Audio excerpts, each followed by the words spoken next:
ഇങ്ങനെയൊക്കെ ചെയ്യാമോ? അറിയിക്കാതെ ചെയ്യാമോ? അറിയിക്കാതെ ചെയ്യാമോ? കഞ്ഞിയും പയറും ഞങ്ങൾക്ക്. പ്രതിപക്ഷത്തെ അറിയിച്ചില്ല എന്ന് പറഞ്ഞ് മണിയാനിക്കുട്ടിച്ചന്റെ നേതൃത്വത്തിൽ കുഞ്ഞുമോനും കൂട്ടരും പഞ്ചായത്തിന്റെ മുമ്പിൽ കുത്തിയിരിപ്പ് സമരം നടത്തുക. അതിനവിടുന്ന് ആരും ഇല്ലല്ലോ. എവിടെ അതിനവർക്ക് ആള് വേണമെന്നില്ല. അവന്മാര് അങ്ങനെ കുറെ നാറികൾ. ദേവരുന്ന് ഇതിലൊന്നിലും പെടാത്ത ഒരു സാധനം വെള്ളിമൂങ്ങ.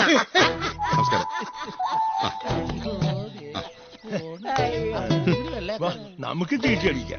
എന്നാ പിന്നെ അങ്ങനെയാ. എന്നാന്നോ? ഹലോ ഗോപി, സ്വാമിയോ? എന്നിട്ട് എന്നോടൊന്നും പറഞ്ഞില്ലല്ലോ. ഇന്നലെ ഞാൻ ഡൽഹിയിലുണ്ടായിരുന്നേ. ഓഹോ, ഇപ്പൊ എത്തിയുള്ളൂ. ഒരു ഉദ്ഘാടനം. അങ്ങനെ വിട്ടാ ശരിയാവുമല്ലോ. അപ്പൊ ശരി, നീ വരുന്നില്ലടാ? പിന്നെ പുറകിലോട്ട് കയറ്, അടുത്തൊന്നും വണ്ടിയില്ല. പോയേക്കാം. എവിടെയായിരുന്നു യാത്ര? ഡൽഹിയിലെ ഒരു കേന്ദ്ര കമ്മിറ്റി ഉണ്ടായിരുന്നേ. ഉടനെങ്ങാനും മന്ത്രിയാവോ മാമച്ച?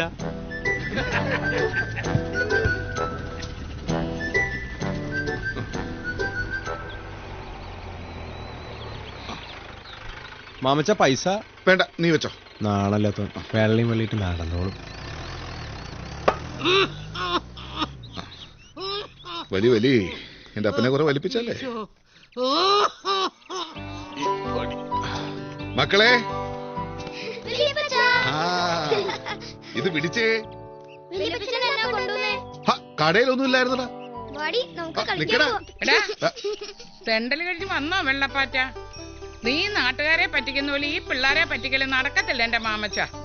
നിന്റെ കുറച്ചെങ്കിലും ഗുണം അവറ്റകൾക്ക് കിട്ടാതിരിക്കത്തില്ലല്ലോ. തള്ള ചത്തില്ലേ? ഇല്ലടാ നാറി. നല്ല ഒന്നാന്തരം കോൺഗ്രസ്സുകാരനായിരുന്നു നിന്റെ അപ്പൻ. നാട്ടുകാരെ കൊണ്ട് എന്നും നല്ലതേ പറയിച്ചിട്ടുള്ളൂ. അതിനിപ്പ നാട്ടുകാരെ കൊണ്ട് പറയിപ്പിക്കാൻ നീയും ഒട്ടും മോശക്കാരനല്ലല്ലോ. അല്ല, ഇന്നും ജീപ്പിന്റെ മുന്നിൽ തന്നെ കയറി പറ്റിയില്ലയോ? കഴിഞ്ഞ ദിവസം പള്ളിയിൽ പോയപ്പോ ആരാണ്ട് പറയുന്നേ കേട്ടതാ, മുന്നിൽ ഇരിക്കാൻ പറ്റാത്തത് കൊണ്ട് നീ ഓട്ടോയിൽ കയറത്തില്ലെന്ന്. കല്യാണ വീട്ടിൽ പോയാ കല്യാണ ചെറുക്കനാവണം, മരണ വീട്ടിൽ പോയാ പെട്ടിക്കകത്ത് കിടക്കണം. ഓരോരുത്തർ പറയുന്നത് കേട്ടാ തൊലി ഉരിഞ്ഞു പോവും. അപ്പന്റെ പേര് നശിപ്പിക്കാനുണ്ടായ ഒരു സ്വന്തതി. ആ അപ്പന്റെ പേരെ ഒരു നോട്ടീസിലാക്കി ബാങ്കിൽ നിന്ന് അയച്ചു തന്നിട്ടുണ്ട്, ജപ്തി നോട്ടീസ്. അതും കൂടെ തള്ളറിയുന്നല്ല. അങ്ങനെ ഒരു ജപ്തി നോട്ടീസ് വന്നിട്ടുണ്ടെങ്കിൽ ആരെ പറ്റിച്ചിട്ടാണെങ്കിലും നീ അത് അടച്ചു കാണുമെന്നോ ഈ അമ്മച്ചിക്കറിയാം. ആ പരിപാടി ഞാനങ്ങ് നിർത്തി. അമ്മയുടെ പുന്നാര മോനിലെ വില്ലേജ് ഓഫീസർ ഒറ്റയ്ക്ക് സമ്പാദ്യം നിർത്തിയേച്ച് അവനോട് കടച്ചോളാൻ പറ. ബെസ്റ്റ്. അവന്റെ കയ്യിൽ നിന്ന് ഒരു ഗ്ലാസ് വെള്ളം കിട്ടിയിട്ട് എനിക്ക് ചാവാൻ പറ്റുമെന്ന് തോന്നുന്നില്ല. അറിയാവിടാ, എല്ലാവരെയും എനിക്കറിയാം. വേണ്ടേ, ആ സാലിപ്പെണ്ണ് വന്നിട്ടുണ്ട്. ഞാൻ തെങ്ങ കയറണം. ഇവള് ഇന്നും കൊടുക്കായിരുന്നോ? വില്ലേജ് ഓഫീസർക്കും രാജകുമാരിക്കും ഇപ്പൊ വേറെ പൊറുതി പോണം പോലും. മാരണങ്ങളോ. അല്ല സാലിയെ, നീ എന്നാ കോളും കൊണ്ടിറങ്ങിയതാ? ഞാൻ ചേട്ടായി കാണാൻ വേണ്ടി തന്നെ വന്നതാ. ആന്നോ? ഇവരുടെ അങ്ങ് നിനക്ക് പറ്റിയ ഒരു പെണ്ണുണ്ടെന്ന് പറഞ്ഞ് നമുക്കൊന്ന് പോയി കണ്ടാലോ? നിന്നോട് ഇനി കല്യാണക്കാര്യം പറഞ്ഞോണ്ട് ഇങ്ങോട്ട് വരരുത് ഞാൻ പറഞ്ഞിട്ടില്ല. എത്ര ആലോചന നീ കൊണ്ടുവന്നിട്ടുള്ളേ? അതിൽ പകുതി നീ മുടക്കി, പകുതിന്റെ കെട്ടിയവനും മുടക്കി. ഇതങ്ങനല്ലടാ, നമുക്ക് ചേർന്ന കുടുംബക്കാരാണെന്ന്. നീ കണ്ടില്ലയോ പെണ്ണിനെ? പ്രായം എന്നാ ഉണ്ടെന്നാ പറഞ്ഞേ? ഈ ഡിസംബറിൽ 32 തികയും. നിന്റെ അമ്മായിപ്പം വിധവയായിട്ട് വീട്ടിൽ വെറുതെ ഇരിക്കല്ലേ, അയാളോട് ഇട്ടോളം പറ. 32 വയസ്സായി. പിന്നെ നിനക്ക് എത്ര വയസ്സുള്ളതിനെ കിട്ടുമെന്നാ? കിട്ടുകയാണേ മതി. അയ്യടാ മാമച്ചോ, നിനക്കിപ്പോ എത്ര വയസ്സായെന്നറിയാവോ? അതുകൊണ്ടല്ല അമ്മച്ചി, ഒരു 24-25 വയസ്സ് കഴിഞ്ഞിട്ട് നമ്മുടെ ക്രിസ്ത്യാനി പിള്ളേർ വീട്ടിൽ നിന്നാൽ എന്തോ തകരാറുണ്ടെന്നാ. അപ്പൊ 40 കഴിഞ്ഞ് നീ നിൽക്കുന്നതോ? അതിന് തകരാറൊന്നുമില്ലയോ? കഞ്ഞി കുടിക്കാനും സമ്മതിക്കാതെ. എന്റെ അമ്മച്ചി, എന്താ ആ ഫ്ലോ അങ്ങ് പോയി. അത് ചേട്ടായി 32 എന്നൊക്കെ അമ്മച്ചി ചുമ്മാ പറയുന്നതാ. നല്ല കൊച്ചാ, ചേട്ടയ്ക്ക് ഇഷ്ടമാവും. അളിയൻ കണ്ടാന്നോടി? എന്നാ നോക്കണ്ട, ആ 4 മുടക്കിക്കോളൂ.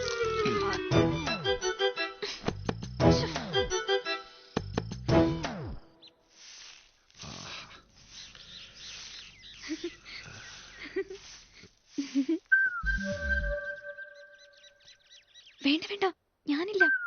പൊക്കോ പൊക്കോ. ഞാൻ എങ്ങോട്ട് ചാടി വരട്ടെ?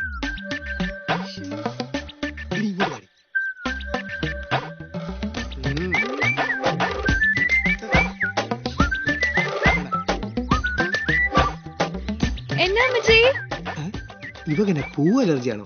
കണ്ടിട്ട് പാച്ചൻ ഇപ്പൊ വന്ന പോലുണ്ടല്ലോ. ഞാനിപ്പോ വന്നേ ഉള്ളൂ. എന്നാ പിന്നെ വിളിക്കാൻ മേലായിരുന്നോ? ഞാൻ വിളിച്ചായിരുന്നു, കേട്ടില്ല. ചെവിയിൽ പപ്പിരിക്കല്ലായിരുന്നോ? അല്ല, എന്നാ കാര്യങ്ങൾ? വാ പറയാം.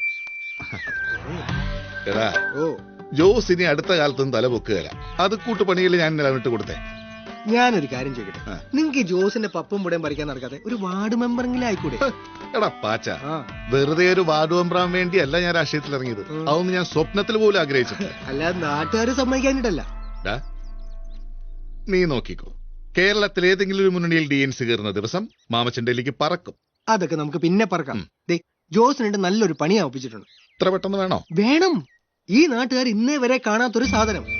എന്നാടാ? വാ, കാണിച്ചു തരാം. മുറ്റടിക്കായിരിക്കും അല്ലേ? അല്ല, പൊറോട്ട അടിക്കുക. എന്തൊക്കെ അറിയണവന്. മുറ്റടിക്കുന്ന പോലെ തോന്നി. എന്നാലും ഇവൻ ഇങ്ങനെ ഒരു കടുങ്കൈ ചെയ്യുന്ന ഞാൻ വിചാരിച്ചില്ല. നിനക്കിതെങ്ങനെ സഹിക്കാൻ കഴിയും ജോസേ? ജോസേ, അങ്ങോട്ട് കൂടി അപ്പോഴേ നിങ്ങൾ കുറച്ചങ്ങോട്ട് മാറിയെന്നേ. ഒന്ന് മാറിയേട്ടാ, ജോസിന് ഇച്ചിരി കാറ്റുകൊള്ളട്ടെ. പ്രസിഡന്റിനെ വിവരം അറിയിച്ചായിരുന്നോ? ഞാനിതെങ്ങനെ പ്രസിഡന്റിനോട് പറയുന്നു? ആൾക്കാർ കൂടുന്നതിന് മുമ്പ് എന്നാങ്കിലും ചെയ്യാനുണ്ടെങ്കിൽ ചെയ്യ് ജോസേ.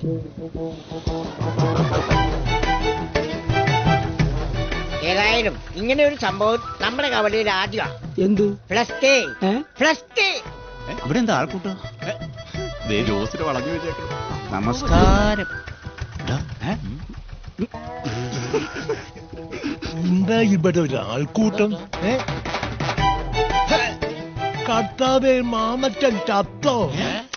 മരണം വരുമൊരു നാളോർക്കുകമത്യാമി കൂടെ പോരും നിൻ ജീവിത ചെയ്തികളും സൽകൃത്യങ്ങൾ ചെയ്യുക നീ അനസത കൈവിട്.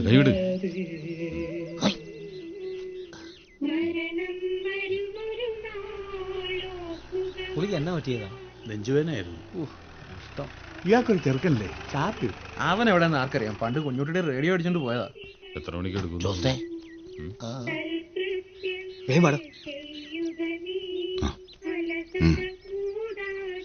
പെട്ടിയിലൊരു കണ്ണു വേണം. പെട്ടിയിലല്ല, നിന്റെ അടുത്താ കണ്ണു വേണ്ടത്.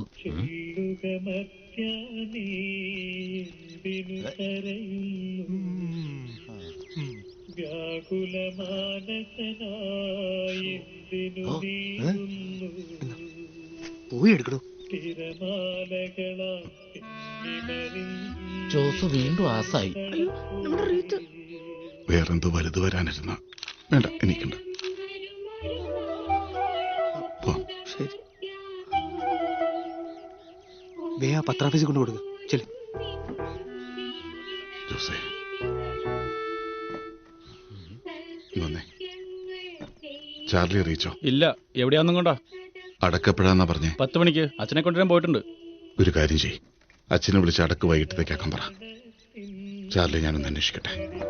അല്ലേ പിന്നെ നാട്ടുകാരെന്ന് പറഞ്ഞിട്ട് എന്നാ കാര്യം? 4-5 കസേര ഇറക്കിയിട്ട് ടാർപ്പായം വലിച്ചേറ്റിട്ട് സോഡ കുടിക്കാൻ ആർക്കും പറ്റും. അച്ഛനോട് ഞാൻ പറഞ്ഞു എന്ന് പറഞ്ഞാൽ മതി. ശരി. അതെ, നിങ്ങളിത് ആരെ വിളിക്കുന്നത്? അച്ഛനെ. അടക്കിന്റെ സമയം മാറ്റാൻ പറഞ്ഞു മാമച്ചൻ. എന്റെ കൊച്ചേട്ട നിങ്ങൾക്ക് വല്ലതും കൂടിയോ? 4 ആളെ കണ്ട അവന്റെ തലക്ക് ഭ്രാന്താണെന്ന് അറിയത്തില്ലേ? വെറുതെ തള്ളിയിട്ട് പോയതാ. ഇങ്ങോന്നേ സോഡ കുടിക്കാം. വാ. എന്തിനാ 30 രൂപ കൊടുക്കാൻ പോയത്? പിടിപ്പില്ലാത്ത മനുഷ്യൻ. നിങ്ങൾ അവരെന്നെ ഏതാ ഈ സാധനം? പെങ്ങളാ.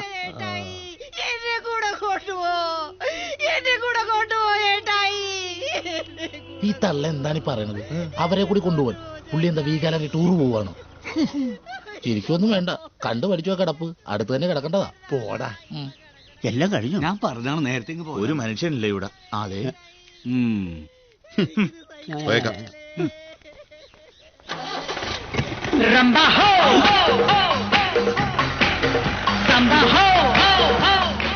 പോണം. ഓ, നിങ്ങൾ ഇങ്ങനെ ഉറച്ചോണ്ടിരുന്നു. ചേട്ടാ ഇറങ്ങ. ചെല്ല് മനുഷ്യ അങ്ങോട്ട്. അമ്മച്ചി ഇറങ്ങുക. ചേട്ടാ ഒന്ന് നിന്നേ. ഒരു കാര്യം പറയാനുണ്ടായിരുന്നു. എന്നാടാ? അത് ഈ സ്ഥലം വീതം വെക്കുന്ന കാര്യം. അമ്മച്ചി ഒന്നും മിണ്ടായിരുന്നേ. ചേട്ടാ ഇതുവരെ ഒന്നും പറഞ്ഞില്ലല്ലോ. അതിന് ഞാൻ എന്നാ പറയാനാ? വീതം വെക്കാൻ എന്റെ പേര് സ്ഥലമൊന്നുമില്ല. ആരുടെയും പേരിലുള്ളതൊന്നും ഞങ്ങൾക്ക് വേണ്ട. ഞങ്ങൾക്ക് അവകാശപ്പെട്ടത് ഇങ്ങോട്ട് തന്നേച്ചാ മതി. എടാ സ്ഥലത്തിന്റെ ആധാരം ബാങ്കിലാ. അതിന്റെ കടം തീർക്കാതെ വീതം വെക്കാൻ ബുദ്ധിമുട്ടുണ്ട്. കടം തീരാത്തല്ലോ, തീർക്കാത്തതല്ലേ. എന്റെ വീട് എത്രയാന്ന് പറഞ്ഞാൽ മതി, ഞാനതങ്ങ് തന്നേക്കാം. നീ ഇപ്പൊ എന്നാ എന്നിട്ട് കാര്യമൊന്നുമില്ല. അല്ല ഇപ്പൊ ഇത് വീതം വെച്ചാൽ നിനക്ക് എന്നാ പുഴുങ്ങി തിന്നാനോ? കുറച്ചുകൂടെ സൗകര്യമുള്ള സ്ഥലത്തോട്ട് ഞാനൊരു ട്രാൻസ്ഫർ നോക്കുന്നുണ്ട്. ഇത് വിറ്റിട്ട് വേണം എനിക്ക് പട്ടിക്കാട്ടിൽ നിന്ന് രക്ഷപ്പെടാൻ. വിൽക്കാനോ? അപ്പന്റെ സ്വത്താ. ഇത് വിൽക്കാൻ ഞാൻ സമ്മതിക്കല. എന്റെ വീട് എന്നാ ചെയ്യണമെന്ന് എനിക്ക് നന്നായിട്ട് നിർത്തടാ. ഈ വീട് സ്ഥലം എന്റെ പേരില്ല. നിനക്കിവിടെ വീതമില്ല. നീ കൊണ്ട് കേസ് കൊടുക്ക്. അല്ല സ്വന്തം സമ്പാദിച്ചത് കുറെ ഉണ്ടല്ലോ കയ്യില്. അതുകൊണ്ട് വേറെ നീ അങ്ങോട്ട് പൊയ്ക്കോ. അമ്മച്ചി നിനക്കിപ്പോ ഇവിടുന്ന് വേറെ പോയാ പോരെ, അല്ലാതെ വിറ്റിയടങ്ങുന്നൊന്നുമില്ലല്ലോ. അതിനുള്ള സൗകര്യം എന്താ വെച്ചാ ചെയ്യാം. ചെയ്യാന്ന് ചുമ്മാ പറഞ്ഞാ പോരാ, ഈ മാസത്തിനുള്ളിൽ തന്നെ എന്തെങ്കിലും ചെയ്യണം. ചെയ്യാടവേ വടി. അമ്മച്ചി ഇതിനകത്തിന് അങ്ങനെയൊക്കെ പറയാൻ പോയെ? പറഞ്ഞതല്ലല്ലോ, പറയിപ്പിച്ചതല്ലേ. കുറെ നാളായി തുടങ്ങിയിട്ട്. ഞാൻ ഇതുവരെ നിന്നോട് ഇതൊന്നും പറഞ്ഞില്ലെന്നുള്ളതേ ഉള്ളൂ. കൊടുത്തേരമ്മച്ചി, അവൻ എന്നെ ഇഷ്ടം ചതങ്ങ് ചെയ്യട്ടെ. ഒരു തരി മണ്ണി ഞാൻ അവന് കൊടുക്കുകയില്ല. ഓർമ്മ വെച്ചപ്പോ തൊട്ട് ഈ കുടുംബത്തിന് വേണ്ടി കഷ്ടപ്പെടാൻ തുടങ്ങിയതാ നീ. എന്നിട്ട് അവനൊരു ജോലി കിട്ടി നേരെ നിക്കാറായപ്പോ നിന്റെ കാര്യം ഓർത്തോ അവൻ? ചേട്ടനെ നിർത്തി അനിയൻ കെട്ടി. എന്നിട്ട് ഇപ്പൊ വേറെ പൊറുതി പോണം പോലും. ഇവിടെ ഒരുത്ത മൂത്ത് നരച്ച് മൂക്കി കൂടെ പല്ലി വരങ്ങി നിൽക്കുന്നു. ഈ സഞ്ചി എത്തോട്ട് വെച്ചേരെ. നീ തിരുവനന്തപുരത്തിന് പോന്നില്ലയോ? എന്നാത്തിനാ, ആ ഫ്ലോ അങ്ങ് പോയി. ഏതായാലും ഈ വേഷമൊക്കെ കെട്ടിയ സ്ഥിതിക്ക് നാട്ടുകാരൊന്ന് കാണിച്ചും വരാം.